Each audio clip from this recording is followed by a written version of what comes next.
Welcome to Picks with the Professor, the show where a real statistics professor and his friends give you sports betting tips. I'm your host, Professor Sides, and in this episode of Major League Baseball picks, a lot on the prices that make for good bets, using the predictive mathematical model I've built known as Sideline for games scheduled to be played on Thursday, July 27th, 2023. In case you're new here, check out the webpage on the banner. It's www.pickswiththeprofessor.com/new for some explanations and community rules. Remember, if you're interested in projections of picks on every single game, sign up on Dub Club. That link's in the show description. Cost is under $1 per day. You'll get money lines, run lines, first fives, totals, numbers needed for A-grade plays on all of that nonsense. And, of course, exclusive access to our Discord chat. Remember that sports are unpredictable, so the discussion on this show projects a typical game. It's not trying to forecast it to a T, as it'd be a foolish and impossible goal. There are no right sides or wrong sides, or other prices where any side should be played, whether using my model, another model, or just coming up with your own price point. This is the sort of probabilistic thinking that is key to growing your bankroll. Instead of draining it, there are ups and downs, but it will balance out in the long run. It's just hard to foresee before it happens. In other words, please understand that good and bad variance will occur. So while the long run profitability has been proven, winning every single day is an impossible reality for any gambler. Cousin Jared, we nailed the pitcher prop that we gave out yesterday. Unfortunately, both of the overs that we had by the hair of their chin fell short. Especially in that late game.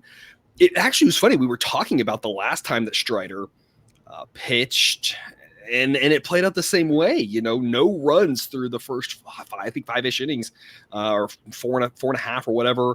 And then all the runs came. It just couldn't quite get there. Definitely an outlier performance. And of course, in the Rays game, Eflin getting hurt. And you have to wonder on that one, of course, a guy who's been so good at coming out so early like that, MRI on the knee, you have to assume it was affecting him all game, because his performance was by far his worst performance of the season. Obviously, Alcantara looking good. Again, we've talked about, he's still a good pitcher, just probably not quite as good as, last year. And he looked good, got to give him credit, but Eflin getting hurt like that. I mean, again, we got the pitcher prop, but just a rough day yesterday. The interesting thing, and we always talk about this, and we had it kind of early on in the season, the same thing, where the show picks just weren't doing as well and the other picks were. And we saw that yesterday. The totality of picks between the play of the day and the other totals down a quarter of a unit on the day. So basically a break-even day. Even though we didn't do as well here. And that's what happens when we always talk about when you play a fewer number of games, you're going to have more variance. The more games you play, you're going to reduce your variance. You're going to kind of reduce your upside a little bit, but you're going to reduce your variance. We always talk about that's a personal decision, how many games you play. We kind of saw that at the start of the season. That thing happened middle of the season. The show picks did a little bit better. The Dub Club picks did worse. When you're only picking a few, though, there's going to be more ups and downs. It's kind of what happens, right? Yeah, and I was about to say this is why that you sign up for Dub Club, so you get the unfiltered picks from Sideline, and usually Sideline is better at reducing variance, and sometimes does better picking than what we can with our eyes. So just another plug. Sometimes we select the wrong subset of games to talk about here, but Sideline does a good job of not doing it. And right, viewer, in case you're curious how the sausage is made, right? Obviously, and I got to cross off a bucket list item yesterday, seeing Hamilton on Broadway, and so if you think about, one of the songs, how, want to be in the room where it happens, where the sausage gets made, right? We, a lot of times when we're picking these games, the difference between what we pick to talk about and not talk about has to do with, it's an interesting pitcher. It's an interesting matchup. There's something specifically going on with the weather or whatever. It's not that the games that we don't pick aren't good to talk about on the show, aren't good picks. It's just we maybe have less to say about them, or maybe we like them 1/10 of a fraction less than the other. Doesn't mean we shouldn't play the other ones. It's just we're only doing a subset here. So it's not to say that the picks that we aren't doing here aren't also good picks. And it's not to say we're holding back better picks. We're just picking the ones here that we think are more interesting to talk about for one reason or another, makes for better, entertaining shows. shows. And like Cousin Jared, like you said, that's the reason to be on Dub Club. You get the other stuff that might not be as fun to talk about, but are just as good of picks.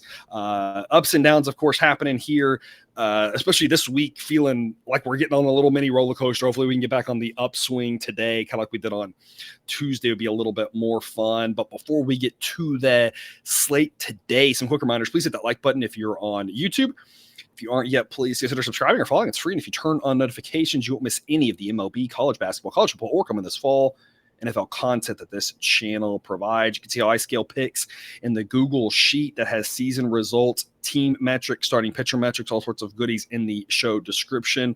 But as always, with the scaling with the picks, take what you like and leave the rest. We do have an afternoon doubleheader. We're going to talk about game one of that, Angels at the Tigers. It will be a warm day in Detroit for their standards. Typically, baseball games are played at night. When you look at the average starting temperature in Detroit, most of the time it's in a night game. Half the time it's in a month like April or May, where it's a little bit cooler. So 80 degrees throughout the game on this one's going to feel a little bit warmer than average for a baseball game. I'm not saying it's not usually 80 degrees in the summer during the day. It's just you don't get a lot of these situations. So this is going to be a pretty hitter-friendly environment. Breeze blowing out to center field at about 5 miles an hour. So slight breeze blowing out, slightly warm for that park. Part of what makes that such a pitcher-friendly park, the dimensions of that park weren't overly pitcher friendly before this year. It was just the fact you played a lot of games in cooler weather, and you had a slightly big park. Cool weather made it very pitcher friendly. They've moved the fences in, but it still plays pretty pitcher friendly when the weather cooperates with it. I think we're going to have a little bit more of a hitter-friendly day here with slightly warmer weather. Two good pitchers, though, Shohei Ohtani and Michael Lorenzen. Ohtani, 3.71 ERA. Underlying metrics say that's about right, maybe a tiny bit lower than that. But as you talk about, Ohtani's value this year has really come as a hitter. A good pitcher, very good pitcher, rating 78, very good. He's been otherworldly hitting. Still good as a pitcher, but maybe not quite in that top. Last year he was like a top 10 pitcher. This year, I'm not sure he falls. I think he falls on the other side of that. Still very good. We faded Ohtani a lot this season. Faded him last week, and it didn't work because yet again, the Angels just scored a ton of runs in his starts. That had nothing. It's one of those where you never know when the team's going to score runs. There's really not a lot to just score more for certain pitchers. Every time, if you want to comment, here's this situation where this guy gets a lot of runs or doesn't, I can give you 100 the other direction. Doesn't matter which side you choose, right? There's so many examples both ways on that. But the Angels kind of just keep scoring in Ohtani starts. I don't really know what to make of it. So fading him hasn't worked, not because I think the price has been right to fade him. It's just, the team scores, right? Lorenzen for the Tigers, 3.49 ERA. Underlying metrics, though, suggest it should be a lot higher. His results have been good. Underlying metrics suggest he's closer to league average. This Angels offense right around league average. Tigers offense below average, but the Angels bullpen, of course, a big problem spot. They did add Ronaldo Lopez in a trade last night. I assume he'll be there today, which will help because they're going to need a lot of bullpen innings. But even with him, the bullpen's still not very good. They do need to add another reliever or two to get to at least a league average bullpen. It looks like they're going to try to add a reliever or two. Don't have them yet, though, so still a below average bullpen. We're going to be on the over in this game, over 8. Model projects 9.3. Cousin Jared, tell us more. Yeah, so I like the over in this game because Ohtani has, again, you mentioned he's been very good this season, not quite as great as he has been recently. But if you go back and look at his past month, he has not been anything at all pitching-wise to write home about over the last month. He's been dealing with a blister issue. He's got pulled from a couple of starts sooner than what you would think for him. He still went 5 innings, but for him, that's a shorter outing.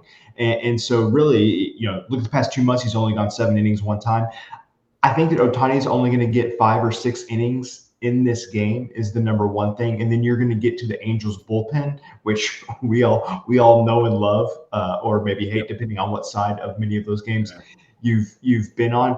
And the other thing is you mentioned the weather, seeing a 10% weather adjustment up there in Detroit, a 10% increase in runs expected kind of based on the weather adjustment in Detroit is a number that you don't see very often. So like this really is kind of an opportunity to capitalize in a way that you don't usually get to in a place like Detroit. So I think for me, it's mostly a combination of Ohtani hasn't been as great the past month. I think that he's going to have a shorter leash just because of the blister he's had. And, obviously can't potentially give up anything that he's been doing hitting wise, right? You don't want to put him in jeopardy if he's got, something wrong with the blister or whatever. Yeah. And then the weather adjustment in Detroit kind of makes me feel really good about the over 8 here. In Ohtani's results, I think kind of as you mentioned, and I'll say it a little bit different way, his results early on in the season were a little bit better, but I was looking at the underlying metrics saying, I'm not sure he can keep this up. Yeah. And sure enough, that's kind of what you've seen, that ERA rising, approaching 4 again, which isn't bad. I'm not trying to say he's a bad pitcher, right? It's just, it's not what it was last year. It's not how he's being priced. I think he's still being priced like he's an excellent pitcher. And you mentioned the length, and we've talked about that a lot with him this year. Last year, he was going 7 or 8 innings a lot. This, and maybe it's the same thing with Alcantara. We talked about yesterday that a lot of that throwing all those extra innings, maybe is they've done that 6-man rotation, really trying to I don't know. Maybe it could just be the blister. Who really knows? None of us know, right? We're not there. We're not in his brain, but you do have to wonder. He's had a lot of 5 and 6 inning outings this year, way more than we saw last year. He's had a lot of situations where his pitch count's been driven up. Guys are just deciding, hey, this guy throws a lot of weird pitches. We just got to keep fouling him off. And maybe that's the game plan. I don't really know. I'm not in the locker room. So we've just seen a lot of 5-inning starts from him this year. And if that's the case, again, that's going to help the over just because of the fact that, getting him out, getting to that Angels bullpen. The Tigers on the top half of the league in strikeouts. They do strike out a little bit. Sometimes strikeouts draw up pitch counts, right? Which is another reason he might get out early. Over 8 is our pick here. Again, model projects 9.3. Because I want to ask you, there's only 5 games on the slate today. One of them is the play of the day. Again, if you want that, Dub Club is where you're at there. We've got a 6% ROI so far this season on the plays of the day. I think it's worth a subscription right there alone for the play of the day. There's only one game we're not going to talk about other than the play of the day. That is game 2 of this. And we had a couple of different directions you can look for game 2 based off what the model says with regards to both the side and the total. Cousin Jared, without giving anything away, can you give us a little bit of insight as to why that game didn't make the cut? What are you seeing in game 2 that makes you a little bit leery and maybe more of a pass on game 2? Because I think a lot of people with the standalone games afternoon are going to be looking to play game 2. So I'm curious, where's your word of caution potentially for game 2?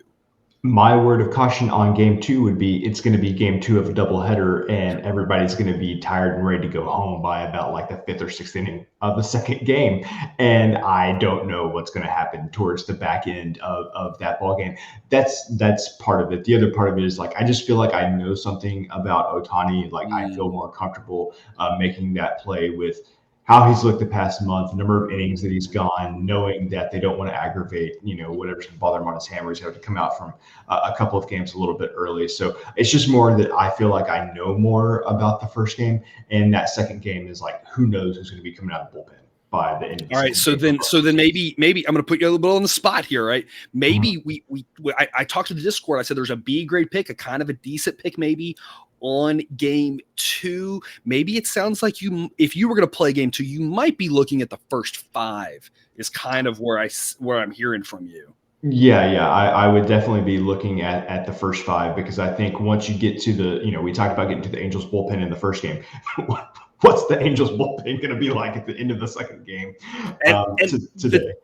And the Tigers, of course, also being a team that's been disappointing all season. They got a couple good relievers. And, of course, they got a couple good relievers right now. It's 8 a.m. Eastern time. By the time this game starts, they might have traded one away. Who really knows? We are at that time this next several days. And maybe the Angels have gotten a new reliever from maybe the Tigers, and he just walks across the other bullpen. Who knows?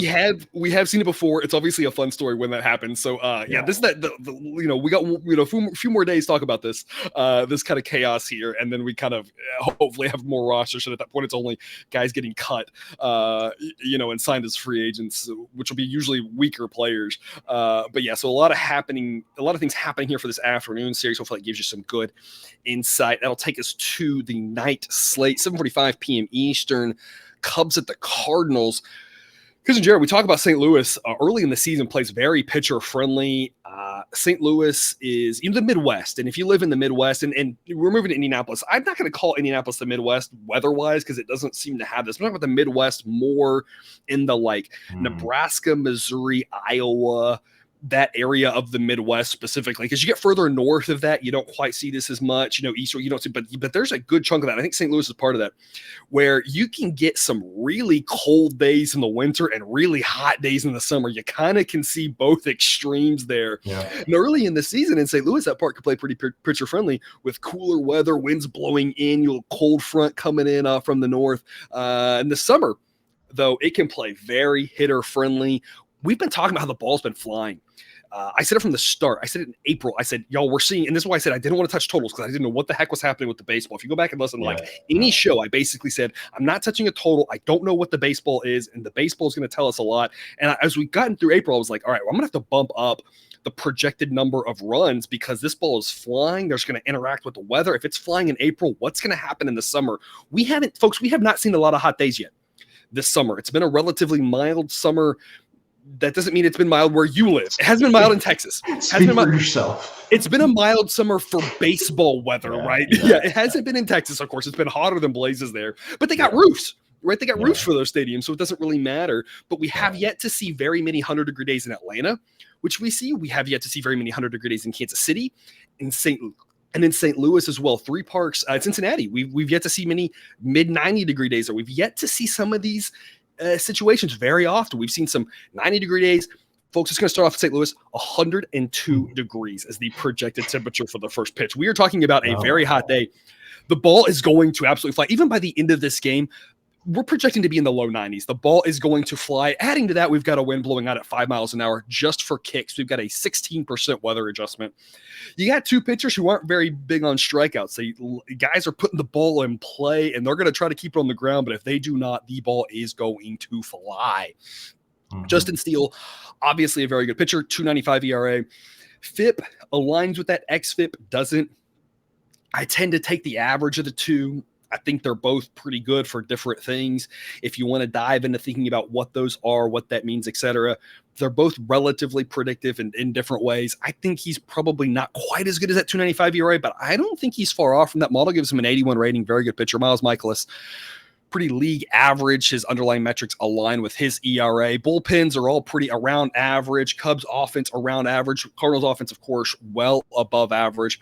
We're expecting some runs in this game, going to go over 9. Model projects 10, but also going to take the Cardinals at minus 105. It's an A-grade pick. Model says minus 107 or better is an A-grade. Minus 116 or better is a B-grade. That the correct price should be Cardinals minus 123. They have a 55% chance to win. Obviously, you have to consider that the Cubs have the starting pitcher advantage, but the Cardinals have the better offense. So that kind of washes out Cardinals at home. Cardinals more likely to win this game. Minus 105 is a good price, even though they have been disappointing. It's not all about the starting pitchers that matters, but it doesn't matter maybe quite as much as people think. And again, if you didn't have Justin Steele, if you had an average Cubs pitcher, the projected total in this game probably would be 11. But the fact that Steele is at least a good pitcher keeps it at 10, but the ball is just going to fly. I love the push protection on the over 9. A-grade pick on the Cardinals. Cousin Jared, the floor is yours. Well, you said everything that I would have said. So let's just talk about the fans in St. Louis. Everybody loves a good St. Louis Cardinals fan, right? And the thing is you mentioned it's going to be 102 degrees at first pitch. I start sweating in places I don't want to talk about just thinking about that. But I feel very confident that the fans in St. Louis will have that place fairly packed out, even with the first pitch temperature being 102 degrees, because a Cardinals fan is just built different than most baseball fans, to be honest with you. If it's 102 degrees outside, I don't want to go to an Astros game, and they play inside. And so, what can I say? But no, I agree with all of the points that you make. I mean, 102 degrees, you really got to be looking at overs when you get weather like that. And then to put the icing on top of the cake, having both of these pitchers give up quite a bit of contact, usually soft contact. That's why they've been so effective this year. But, giving up a lot of contact. this isn't Spencer Strider going out there. You're not going to have these pitchers striking out 10 guys in 6 innings or anything like that. The ball's going to be in play quite a bit. And just with this weather, with the ball being in play, I mean, these hitters are too good. There's going to be a bunch of fly balls that might have been warning track fly balls that are going to end up getting out, or, something that would have been a single is going to turn into a double just because of the weather today. Or an out turns into a double, right? One of those where it just gets right over the outfielder's head. The other thing to consider about the heat is it wears down the pitchers. Long innings get really rough really quickly. And as someone who pitches in an old man's league, so I'm not nearly as good a shape as these guys, but I do have to say, I would be aligned with the pitch clock. I would never have a pitch clock violation. I'm gonna get the ball, let's go kind of guy. The only time I can is when it's dark and I can't see the signs, but I digress. When it's hotter, I mean, I feel it. And if you have a long inning, it's, you start breathing a little bit heavier. Your legs just don't work as well. It's just harder to go deeper. I'm not saying that these guys can't go 6 or 7. It just means that if something starts going wrong in an inning, and with this weather, it's going to be really easy for one thing to go wrong. The wheels can start falling off quick and your stamina just dies. Not going to affect the relievers much, but is going to affect the starters. And we always talk about shorter starters. Even with good bullpens, it increases the possibility something goes wrong, because if you throw out 4 relievers in a game, you got to have all of them on, or something's going to go wrong. And so it's that's why you like a starter going deeper, because it means you're doing well. You limit how many guys are coming in, how many guys can have off nights. So we've got just a great chance for a lot of runs here. Also, again, going to be backing the Cardinals here. All about the price on this one. The Cardinals should be bigger favorites on this one. Again, the pitchers matter, but not maybe as much as the line would indicate. Cousin Jared, my question for you, as always, we've got 2 picks here. We've got the Cardinals, we've got the over. Do you like one more than the other, or do you like them? Is this one of those, don't make me pick between my favorite children type things? Okay. I'm going against a rule here.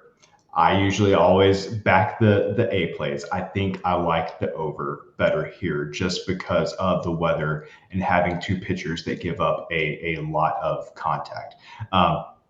I can't believe I'm saying that. Not that I don't love the side here, love sideline and its A plays that it gives out on the sides. But this just, for me personally, feels like one of the bigger weather adjustments on the board. You don't get many days of seeing first pitch over 100 degrees anywhere, much like, not talking about St. Louis, just anywhere. You don't see very many games with that type of weather. And I think that we could be underselling what the ball might be doing in this weather. So I think this is a great opportunity. And I think it's a great point. It's not going to happen every single day, right? And every single game, right? And that's why we always talk about variance and ups and downs. The totals this year, I think that the ROI on the A grade sides is around a little over 3%. The totals, I think, is a little over 4%. Totals have actually done better than the A grade sides this year, partially because it's the long run. Just one of those, you're going to have weird games where weird things happen, sure. But in general, trusting these weather adjustments has been a really smart play. And I think you're absolutely right. And that's why I kind of tried to go into that a little bit at the start of this game breakdown here, which is the interaction effect between this ball and the weather. We just haven't seen we don't have a lot of data out here at this end. And if there's any interaction effect, and I think there is, based off of my limited understanding of physics, right? I'm a statistics professor, not a physics professor. My limited understanding of this, what we've seen with what the ball does in cooler temperatures and slightly warmer temperatures, as we start getting into some of these games with these even hotter temperatures, and I think we have a great example. We don't have a lot of data, but we have a great example. This was about a month ago. We had a warm front come through. We had Kansas City, where we had 3 games in a row, I think, in the mid 90s, which is about what we're talking about here. And I think there were like 50 runs in that 3-game series or something like that. So I just think it's going to be you never know. But the only way you're not going to allow runs here is if you're striking guys out, or you're getting guys to really put the ball on the ground. And like you talk about, a guy like Spencer Strider can strike out those guys and can really help that make a game barely go under the total. But these guys aren't going to strike guys out. They're going to have to keep the ball on the ground. And that is a lot easier said than done for most pitchers, right? It's not like, there's a couple guys in the league who can do it really well, but it's a very hard thing to do. It's not every pitcher wants to keep the ball on the ground. It's not like, oh, I'll just go do it, right? If every pitcher could have a 100% ground ball rate, they would do it, they would do it, right? It's not that easy. One last thing here to talk about with these 2 pitchers, talk about neither one of them being a strikeout guy. That takes us to our pitcher prop of the day. Justin Steele under 5.5 strikeouts at -105. When you look at this season, he's gone under this number 56% of the time, 10 of his 18 starts. I mean, he's been right around this number. The minus 105 part is key. When you look at the innings, he's mostly been a 6-inning pitcher. So, to me, when I think about this prop, I think if he goes 6 innings, he's been about 8 strikeouts per 9. That kind of puts him in the 5 strikeout range right there. But as we talked about with the Heat, that's going to make it a little harder to strike guys out, because to strike guys out, you got to really throw a pitch at 100%. Does he want to do that, knowing that's going to make him more fatigued? He already is fatigued. He might get run early. There's just a lot of ways with this weather that's going to make it really hard for him to strike out guys.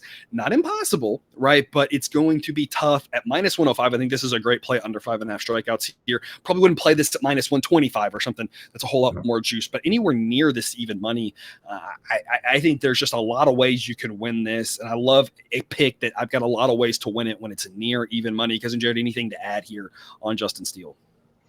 I mean, I'm just envisioning both of these starting pitchers out there just drenched in sweat, having to go for the rosin bag like every 2 seconds, and because it's just going to be so hot.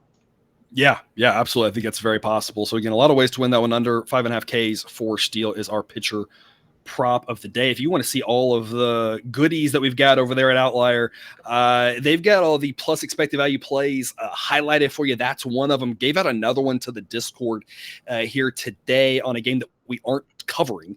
So that's why, we're not talking about it, but a lot of great insights over there. And the prop over there on the Discord is actually one that I gave out plus expected value play that hasn't hit that much this season, but really has to do with the other team and their strikeout tendencies, and kind of outline some of that logic for Discord. But you can kind of get a good feel on Outlier. I love what Outlier does there, where you got that plus expected value and you go, why is this? Get to dive into it a little bit, check out the data, look at a bunch of interesting things like that. A great tool to have in your arsenal. On top of that, they integrate with the big 4 domestic sports books, allowing you to shop for prices, click the button, and go right to one of them and make the bet. Sign up today at Outlier.bet/professor. Again, that link's in the show description as well. It can get you a 7-day free trial. And if you're not already playing daily fantasy, you can check out Thrive and pick out an entire lineup of players and enter a contest, or just pick a couple props, parlay them together. And if they all win, you win. New users, they use the promo code SIDES or the sign up link in the show description, receive a 100% instant first deposit match up to $250, or sign up today to take advantage of some free money, which will take us to our last game of the day, 8:10 p.m. Eastern. Guardians at the White Sox. A situation where we're not going to have a big weather adjustment. Slight breeze blowing in, slightly warm, is going to cancel out upper 70s for this one. So it should play pretty normal there. Tanner Bibee and Dylan Cease in this one. Cease pitching a little better as of late. His underlying metrics pretty aligned with that 4 ERA, but again, trending the right direction based off some early struggles. Bibee is a guy who I think is really heading for some regression. He's a guy who the underlying metrics do not support that 3.04 ERA. It's been a great set of results for him, but I do not think he can keep it up. Neither one of these offenses are very good. Both sets of relievers are solid. Even with the White Sox losing Ronaldo Lopez, they're solid right now. Again, hold your breath on this one. Wait to make a play on it if you want. I don't know. You never know what's going to happen with the trades. The issue, of course, is if that trade happens, the price will change too, right? So, it's kind of, for me, I'm just going to go ahead and lock in this price. We're going to be on the White Sox at minus 110. It's a B grade pick. If it gets into about minus 105-ish, you're talking an A grade. Barely gets into a B here. Models should be priced at minus 119. White Sox won 54% of the time. Because, Jared, the big difference on this one is the fact that the White Sox have Dylan Cease going, who is starting to really look his last several starts like the Dylan Cease of last year. That can make all the difference. Tell us more. Yeah, so this is one of the things where I'm a situation where I'm really relying on sideline, because you mentioned Bibee doing really well recently, and so just me with my naked eye, I'm like, man, I go look at his past 5 games and he's been doing really well. Why would I want to fade him, especially against a team like the White Sox, who are the White Sox and just aren't very good? Obviously, I know Cease is good, but anyway, this is a time where I would urge you, listener, to kind of look at what sideline has to say and take that into consideration, because my first thought was, hey, this might be like stay away, might want to back the Guardians here. Bibee's been doing really well, but Sideline knows more than I do. You mentioned that Sideline seems to indicate that Bybee might be in line for some regression. His underlying metrics haven't been as good as his actual performances have been the past few games. And then to your point, you mentioned Cease seems to kind of be getting on a roll right now. We see plenty of examples every year where you got a team like the White Sox who just, I mean, they're not good, but having like one really good pitcher who, if they don't trade him away, still going to roll out there every fifth day, and they're probably going to be really good. Like I can think back to like the 2014 Astros. They weren't a very good team, but they had Dallas Keuchel going every fifth game, and you knew they were going to be in every single game, had a really good chance to win every single game that he started. So I think just not the other 4 or 5 days. Yeah, exactly, and it might be a similar thing with the White Sox. So I know it might be tough to fade Bybee here with how well he's been doing, but I think Cease is the right way, especially Cease and the White Sox are the right way to lean here, especially hearing what you're saying. There might be some underlying things with Bybee that we're not quite seeing. Yeah, and of course, the big thing to remember, definitely want to bet this one pitcher dependent. I don't think that Cease will get traded, but it would not be the first time in history that you see on Twitter at about 2 p.m. That Dylan Cease has been scratched and everyone's going, oh, they've traded him, right? I don't know if they're going to trade him. You know, when you talk about any of these teams that are going out of contention, you never really know what's going to happen, right? No matter what they say about they will or won't trade guys, you just never know. Obviously, the White Sox already started the trades by trading Giolito. You never know. So you definitely want to bet this one pitcher dependent just in case he's scratched.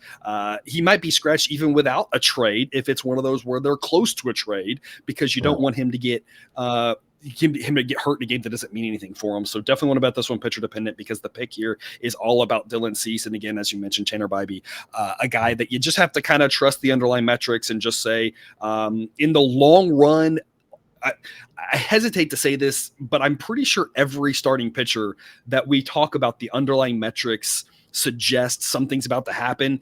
It happens. It may not happen that start, and that's where you just never know. That doesn't mean he can't have a good start tonight, right? But in the long run, it comes around. Sometimes it takes a long time. Tony Gonsolin, Julio Urias, two guys it took a long time for, but it happened, right? And that's the thing is it's you know, I haven't said that about Spencer Strider because it hasn't happened yet, because his underlying metrics suggest he's a really good pitcher, right? But you know, these guys like that, it does eventually catch up to them because the underlying metrics are extremely predictive in the long run. You just never know when it's going to happen, but that's a situation where maybe we've got a little bit of value created. Again, all about the price, and in this case, all about the starting pitcher. Because in Jared, I think that basically hits our self-imposed time limit. We're about at half an hour now. Do you have any parting words for the viewer here on this Thursday?